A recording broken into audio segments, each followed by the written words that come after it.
Perkenalkan, nama saya Indra Sugiono, NIM 27024676362. Untuk link video dokumentasi ada di YouTube ya. Linknya udah saya tertera di situ ya.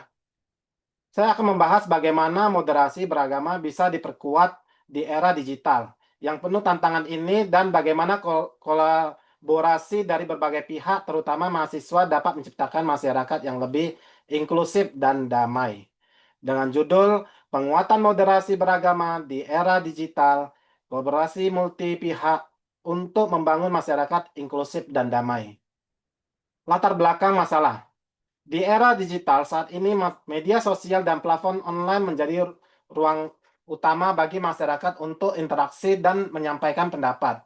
Namun sayang sekali, ruang digital ini juga sering dipenuhi oleh ujaran kebencian, terutama yang berkaitan dengan perbedaan suku, agama, ras, maupun pandangan politik. Ujaran kebencian tersebut tidak hanya menciptakan konflik, tapi juga mempengaruhi hubungan sosial di dunia nyata. Selain itu, kita masih sering menemukan rendahnya kesadaran akan pentingnya hidup berdampingan secara damai, khususnya di kalangan pengguna muda seperti mahasiswa. Kurang toleransi ini terlihat dari masih adanya pandangan sempit terhadap perbedaan serta kecenderungan untuk menghakimi atau menjelekkan pihak lain karena perbedaan pendapat dan keyakinan. Melihat kondisi tersebut, proyek ini hadir untuk membangun semangat toleransi di kalangan mahasiswa. Tujuannya adalah menumbuhkan kesadaran bahwa ruang digital bukanlah tempat untuk menyebarkan kebencian, melainkan ruang bersama yang harus dijaga agar tetap damai, inklusif, dan saling menghargai pendapat. Rumusan masalah.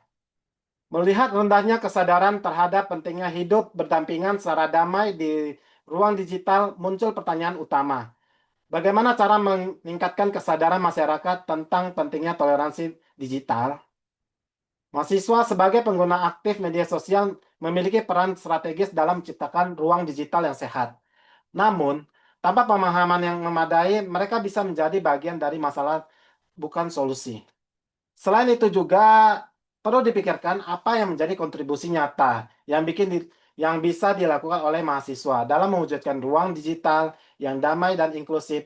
Misalnya, mahasiswa bisa membuat konten positif di media sosial atau menjadi moderator dalam komunitas online untuk menjaga percakapan tetap sehat dan sopan.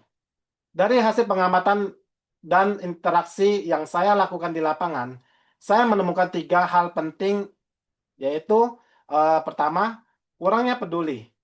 Banyak mahasiswa yang ternyata belum menyadari pentingnya toleransi digital. Mereka mungkin aktif di media sosial, namun tidak terlalu memikirkan dampak dari komentar atau unggahan yang mereka buat terhadap kelompok lain yang berbeda pendapat. Tanggung jawab terbatas. Yang nomor 2 ya. Ada anggapan bahwa menjaga toleransi adalah tanggung jawab pemerintah, dosen, atau institusi tertentu saja. Padahal, seharusnya semua termasuk mahasiswa punya peran penting untuk menciptakan ruang digital yang aman dan damai. Peningkatan kesadaran. Yang nomor 3. Kabar baiknya, ketika kita melakukan pendekatan secara personal dan diajak dalam diskusi kelompok, banyak mahasiswa mulai terbuka dan lebih sadar yang penting toleransi. Pentingnya toleransi, interaksi langsung seperti ini ternyata efektif untuk membangun empati kesadaran bersama. Solusi yang ditawarkan, edukasi dan diskusi. Langkah pertama adalah membangun pemahaman melalui edukasi, diskusi-diskusi aktif di kalangan mahasiswa. Bisa menjadi wadah untuk saling bertukar pandangan dan mengasah empati. Dengan ruang dialog yang terbuka, mahasiswa akan lebih peka terhadap pentingnya toleransi di dunia digital. Konten digital. Mahasiswa bisa berperan aktif menciptakan konten yang mengedukasi dan menginspirasi seperti video pendek, infografis, atau tulisan yang mempromosikan nilai-nilai toleransi. Konten yang positif bisa menjadi penyimbangan dari maraknya ujaran kebencian. Contoh konkret, sikap toleransi harus tercermin dalam kehidupan sehari-hari. Misalnya saat berdiskusi di grup kelas, berdialog di media sosial, atau menanggapi perbedaan pendapat secara santun. Tindakan kecil yang konsisten bisa menjadi contoh nyata bagi lingkungan sekitar. Kampanye media sosial. Untuk menjangkau audiens yang lebih luas, kampanye di media sosial menjadi langkah efektif. Ajak teman-teman untuk ikut serta menyebarkan pesan toleransi dengan hashtag tantangan digital atau gerakan online lainnya yang bersifat kolaboratif. Seperti itu ya. Yang keenam, eh, kesimpulan dan langkah selanjutnya. Tingkat kesadaran. Proses edukasi dan diskusi aktif bukan hanya sekedar kegiatan sesekali, melainkan harus menjadi budaya di kalangan mahasiswa. Dengan terus menggelar workshop, seminar, atau bahkan diskusi online. Kita menanam pemahaman bahwa setiap tindakan digital kita bisa berdampak luas. Aktif berkontribusi. Jangan hanya menjadi penonton.